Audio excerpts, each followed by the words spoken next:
sœurs, nous sommes toujours avec la lecture de cette première lettre de Saint Jean qui, je vous cacherai pas, me touche beaucoup parce que c'est une lettre pleine d'affection et pleine de réalité aussi.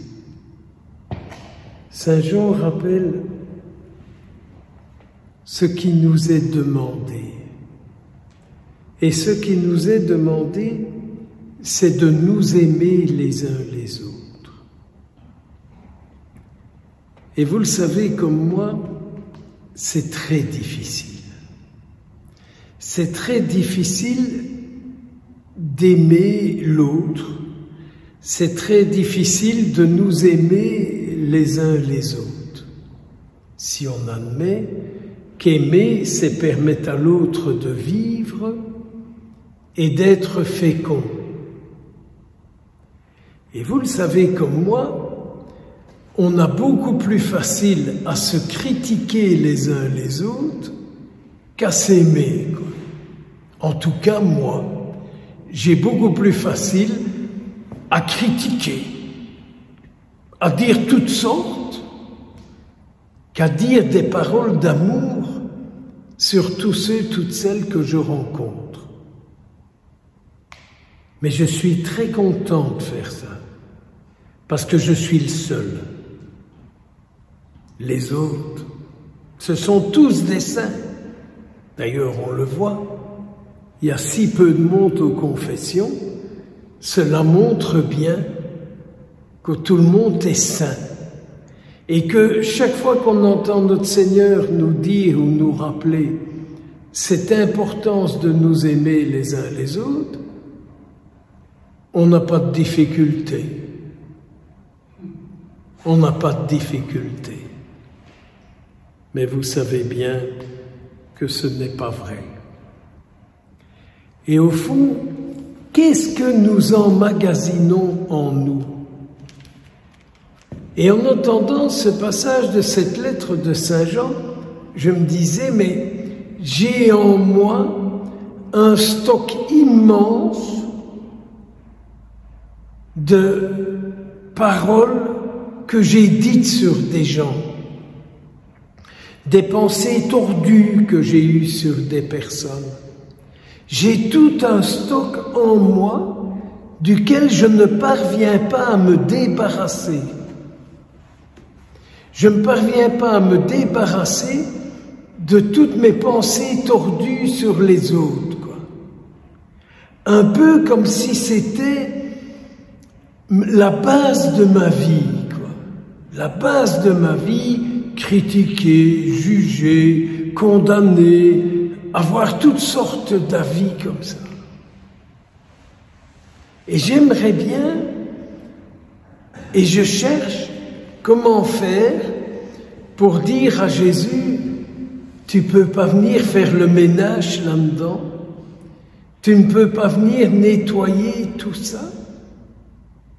Vous savez, quand j'entends Saint Jean qui dit « si ton cœur te condamne », mais c'est sûr que quand je repense à toutes ces choses-là que j'ai dites, que j'ai faites, que j'aurais pas dû dire, que j'aurais pas dû faire, que ce soit en pensée, en parole ou en action, eh bien je n'ai pas de la paix qui rayonne en moi. Je ne sais pas vous comment vous faites, mais quand je pense à toutes ces choses-là, je n'ai pas de la paix qui rayonne en moi et qui se répand dans ma vie. C'est des regrets, c'est des tristesses. Et alors je dis, comment ça se fait que je n'oublie pas ça? Et comment ça se fait que je recommence? Eh bien, est-ce que nous avons suffisamment confiance en Jésus qui est le Sauveur? Est-ce que nous parvenons suffisamment d'aller tout raconter à Jésus? Tout ce qui nous revient de ce qu'on a dit, de ce qu'on a fait. Est-ce que nous parvenons suffisamment à nous vider de tout ça pour qu'il n'y reste plus rien. Les souvenirs. Et en avançant en âge, on en a beaucoup plus. J'ai beaucoup plus de souvenirs maintenant à 70 ans que j'en avais à 50, à 20 ou encore à moins. Mais aujourd'hui, j'ai l'impression que tout ça s'est accumulé et j'aimerais pouvoir rencontrer un prêtre qui serait ouvert à entendre toute cette histoire de ma vie que je ne voudrais plus avoir en moi. Et je pense qu'il y a beaucoup d'hommes, de femmes qui sont dans cette situation. Ils voudraient pouvoir se vider de toute cette histoire qui est en eux, aussi loin qu'ils peuvent remonter dans leur vie. Pensez un peu à ça. Pensez un peu à ça.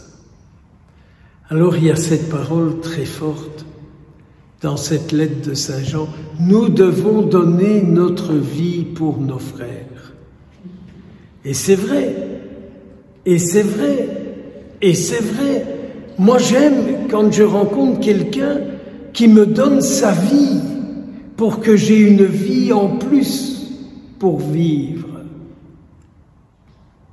Mais nous avons tendance au contraire. Nous aimons bien rencontrer des gens desquels on peut profiter, desquels on peut en tirer parti. C'est pas de ça qu'il s'agit.